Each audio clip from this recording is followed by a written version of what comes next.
계속해서 나오는 얘기는 1분기보다 2분기가 더 나쁠 것이란 전망입니다. 얼마나 더 악화될지 대책은 있는지 취재 기자와 좀 더 자세히 분석해 보겠습니다. 윤지혜 기자 나와 있습니다. 자, 윤 기자, 네. 1분기는 빙산의 일각이라는 얘기가 나오는데 이거 어떻게 봐야 할까요? 네, 그나마 지난해 말부터 우리 경제에서는 이 투자와 수출이 회복할 조짐을 보이고 있었기 때문인데요. 4분기 성장률도 나쁘지 않았습니다.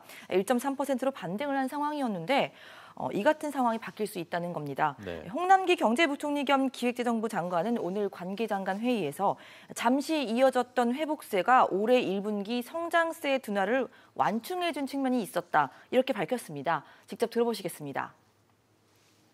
2, 4분기부터는 글로벌 경기 침체가 본격화되면서 실물 고용 충격이 확대될 우려가 점증하는 모습입니다. 한마디로 2분기부터는 이 코로나 여파로 받은 충격이 여실하게 드러날 수 있다는 얘기입니다. 네, 충격이 얼마나 클지 예측이 쉽지 않은데 얼마나 안 좋을 것으로 보이나요? 네, 일단 수출이 최대 복병입니다. 4월 중순까지 상황을 보면 자동차와 선박, 철강과 석유 제품의 주력 산업의 수출이 반토막 났습니다. 고용도 위태위태한 상황인데요. 투자 부진과 자영업 불황으로 인해서 3월 취업자가 19만 5천 명이 줄었고 일시휴직자 등 잠재적 실업자가 크게 늘어난 상황입니다.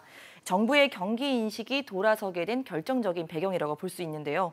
홍 부총리는 내수와 민생 부문에 가해진 충격이 민간 서비스와 서비스업 생산 감소로 돌아서게 되면서 이 두 지표 모두 IMF 외환위기 이후 가장 어려운 모습이라고까지 봤습니다. 네, 정부가 계속해서 지금 대책들을 쏟아내고 있지 않습니까? 특히 이제 하반기에 회복을 위해서 총력 대응을 하겠다라고까지 선언했는데 어떤 대책들이 남아 있습니까? 네, 우선 4월에는 이 고용 충격 대응해야 되는 상황이고 네. 또 위기와 한계 기업 지원을 집중적으로 점검하기로 했습니다. 먼저 자동차와 항공 등 업종과 기간 산업을 중심으로 보게 됐는데요. 5개 산업이 우리 GDP의 20%, 수출의 30%를 차지하고 종사자 수도 60만 명에 달하기 때문입니다. 자동차를 조기 구매해서 수요를 늘리거나 시설료와 세금 감면 같은 어떤 긴급 유동성을 공급하기로 했습니다. 고용 문제에는 어제 나온 대로 10조 원을 별도로 지원을 하고 3차 추가 경정 예산 편성에 속도를 내는 등 예산으로 보완을 하기로 했습니다. 네, 윤 기자 잘 들었습니다.